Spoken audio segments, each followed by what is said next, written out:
Hello everyone, आप सभी का एक बार फिर से स्वागत है मेरे यूट्यूब चैनल पर। तो पिछले वीडियो में हमने केमिस्ट्री के सारे लेक्चर कवर किए थे, ठीक है। तो आज की इस वीडियो में हम क्या डिस्कस करेंगे, फिज़िक्स इलेक्ट्रिसिटी वाला जो चैप्टर है आपका। तो सबसे पहले आता है कि इलेक्ट्रिक करंट और सर्किट क्या होता है, ठीक है। तो आप लोग देखेंगे कई सारी मॉडर्न सोसाइटी होती है और कई सारे ऐसे इम्पोर्टेंट प्लेसेस होते हैं मॉडर्न सोसाइटी में जहाँ पर इलेक्ट्रिसिटी का बहुत ही अच्छे से क्या होता है, यूज़ होता है, ठीक है। और and in a convenient form of energy for a variety of uses in home, school and hospital also। यानी इन जगह पे भी क्या होता है, इनका यूज़ होता है। अब जो करंट है, अब आप करंट को कैसे डिफाइन करोगे, जैसे अगर मान लो कोई इलेक्ट्रिक चार्ज है, कोई भी कंडक्टर लिया, जैसे ये मैंने ले लिया एक कंडक्टर, ठीक है। ये मेरा कोई भी एक कंडक्टर है, मेटालिक कंडक्टर है। तो इसमें जब चार्जेस फ्लो करेंगे तो हम क्या करेंगे, करंट वहाँ से जा रही है, मीन उसमें क्या है, इलेक्ट्रिसिटी है, ठीक है। जैसे कोई भी मेटेलिक वायर ले लिया आपने या ऐसा कुछ भी ले लिया, electric current in the conductor. फिर उसके बाद आता है कि अगर चार्जेस फ्लो हो रहे हैं, ये कोई सर्किट है, तो इस सर्किट में अगर चार्ज फ्लो हो रहे हैं तो पॉजिटिव टर्मिनल ये है और नेगेटिव टर्मिनल ये है। तो चार्जेस का फ्लो कैसे होता है, करंट कैसे फ्लो करेगी, पॉजिटिव टर्मिनल से नेगेटिव टर्मिनल। लेकिन जो इलेक्ट्रॉन होते हैं वो नेगेटिव टर्मिनल से पॉजिटिव टर्मिनल की तरफ फ्लो करते हैं, यानी कि दोनों की डायरेक्शन कैसी होगी, इनकी अपोजिट होगी। और ये यहाँ पे आपकी कोई भी बैटरी लगी हुई है या एक में भी सेल लगा हुआ है, ठीक है। तो वो तो हो गया करंट, क्या हो गया वो करंट। और करंट को आई से डिनोट करते हैं, किससे डिनोट किया जाता है, करंट को आई से डिनोट किया जाता है। फिर उसके बाद आता है कि अब आप सर्किट किसको कहोगे, तो a switch makes a conducting link between the cell and the bulb and also continuous and close path of an electric current is called an electric circuit। तो इसको आप इलेक्ट्रिक सर्किट कहोगे अगर जैसे आप स्विच ऑन करते हो, of करते हो, तो उसमें कंडक्टिंग लिंक आ जाता है, किसके बीच में, सेल और बल्ब के बीच में, ठीक है। तो it is a conducting link जिसकी वजह से क्या होती है, इलेक्ट्रिसिटी वहाँ से फ्लो होती है। तो इस एक क्लोज पाथ को ही क्या कहोगे आप, सर्किट कहोगे, ठीक है। ओपन नहीं होना चाहिए तो इलेक्ट्रिसिटी फ्लो नहीं करी, चार्ज फ्लो नहीं होंगे तो इलेक्ट्रॉन भी फ्लो नहीं होंगे। तो इस वजह से इसका क्लोज होना बहुत ज़्यादा ज़रूरी है। अगर आप स्विच बंद कर देते हो तो करंट बंद हो जाती है, वहाँ से नहीं जाती, तो आपका जो बल्ब है वो ग्लो नहीं करता।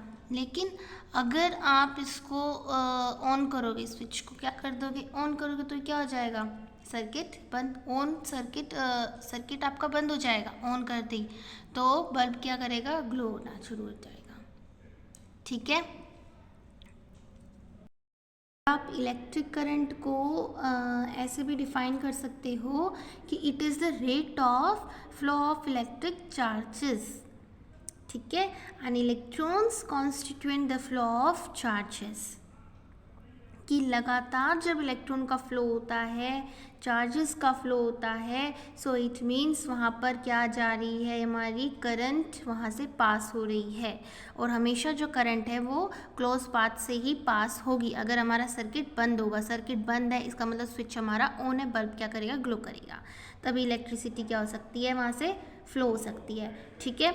दूसरी बात ये आती है, जैसे कि मैंने बताया कि जो करंट है पॉजिटिव से नेगेटिव जाएगा और जो इलेक्ट्रॉन है वो नेगेटिव से पॉजिटिव की तरफ आएगा, तो क्या हो गई, आपकी अपोजिट डायरेक्शन हो गई। दूसरा ये है कि पॉजिटिव चार्जेस क्या करते हैं, रिपेल करते हैं, और पॉजिटिव नेगेटिव क्या करेंगे, अट्रैक्ट करेंगे। कई बार पेपर में पूछ लिया जाता है what is the nature of the charges, so like charge क्या करेंगे, रिपेल, और अनलाइक चार्जेस क्या करते हैं, अट्रैक्ट करते हैं, ठीक है। उसके बाद ये तो था करंट के बारे में और सर्किट के बारे में। अभी आगे देखेंगे कि इसका फॉर्मूला क्या होता है। जैसे कोई भी कंडक्टिंग, मैंने मेटालिक कोई भी कंडक्टर लिया है, तो इसमें से क्यू चार्ज क्या जा रहा है, फ्लो हो रही है विद द टाइम टी, और करंट मैंने ले लिया आई, ठीक है। करंट को आई से डिनोट किया, टाइम को टी से, स्मॉल टी से, और चार्ज को क्यू से। तो अब करंट हमें बताना है करंट कैसे फ्लो करेगा, तो current equals to charge per unit time, यानी कि कितनी अमाउंट में चार्ज वहाँ से फ्लो हुआ है इन द पर यूनिट टाइम, कितने टाइम ऑफ इंटरवल में। ठीक है, जैसे चार्ज को Q से डिनोट करते हैं, करंट को I से डिनोट कर दिया हमने। उसके बाद जो चार्ज होता है उसकी SI यूनिट कूलम्ब होती है और करंट की SI यूनिट एम्पियर होती है। ठीक है, अब ये भी समझने वाली बात है कि अब चार्ज कंटेन कितना चार्ज मतलब कितने इक्विवेलेंट में चार्ज कंटेन करके रखेगा, 6 × 10⁻18 इलेक्ट्रॉन्स होते हैं and also possesses a negative charge of 1.6 × 10⁻19 coulomb also, and electric current is also expressed as a ampere. और एम्पियर का पढ़ा एक famous French scientist Andre Marie Ampere from 1775 to 1836, उनके नाम पर ही क्या पढ़ा, इसकी यूनिट एम्पियर। ठीक है, क्या थी, ampere. And 1 ampere is constituted by the flow of 1 coulomb of charge पर सेकेंड। तो हम कह सकते हैं कि ampere is what, 1 coulomb per 1 second. ठीक है, और जैसे कई सारी छोटी छोटी क्वांटिटीज़ होती है करंट की, उसको कैसे एक्सप्रेस करते हैं, मिली एम्पियर में एक्सप्रेस करेंगे। जैसे 1 मिली एम्पियर में 10⁻³ एम्पियर एंड 1 माइक्रो एम्पियर में 10⁻6 एम्पियर होते हैं। And also an instrument called ammeter measures electric current in the circuit and it is always connected in series in a circuit through which the current is to be measured। ठीक है, इसका instrument क्या होगा, ammeter होगा, क्योंकि ammeter से ही हम क्या करते हैं, इलेक्ट्रिक करंट को मेज़र करते हैं। और ये जो एमीटर है हमेशा सीरीज़ में कनेक्ट होगा, एमीटर हमेशा सीरीज़ में ही कनेक्ट होगा।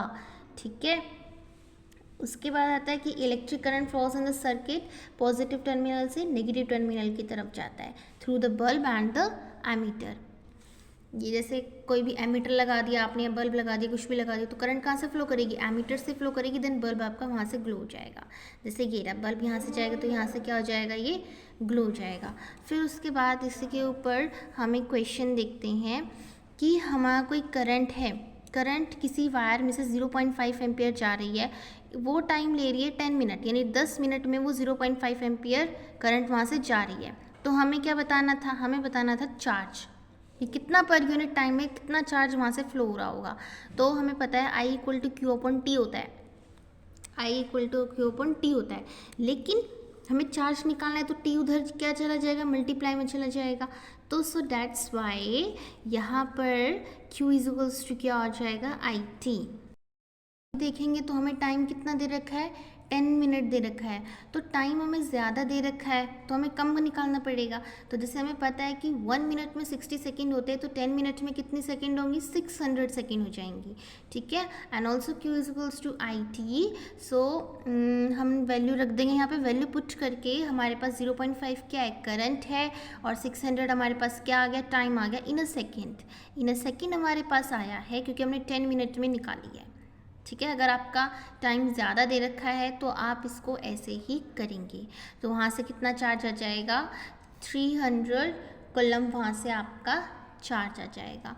तो आज के इस लेक्चर में इलेक्ट्रिक करंट और सर्किट के बारे में ही पढ़ा है। ठीक है, किस नोटेशन से हम डिनोट करते हैं, उनकी SI यूनिट क्या होती है, चार्जेस का नेचर कैसा होता है, और दूसरा ये स्मॉल क्वांटिटीज़ के बारे में पता होना चाहिए, बाकी इलेक्ट्रॉन के बारे में पता होना चाहिए, ये फॉर्मूला पता होना चाहिए, और इसी के बेसिस पे एक न्यूमेरिकल भी यहाँ से आता है।